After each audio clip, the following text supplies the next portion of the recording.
कोणत्याही स्वरूपात अथवा कोणत्याही कारणासाठी सेवन करणार नाही।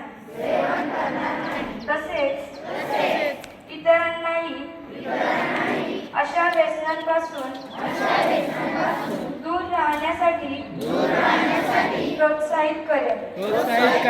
मी नशामुक्त भारत घडविण्यासाठी सक्रिय योगदान देण्याचा संकल्प करते।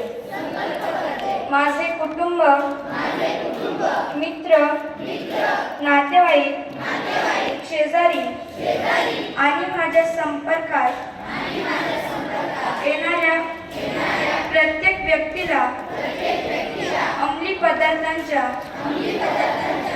दुष्परिणामांविषयी जागरूक करेन।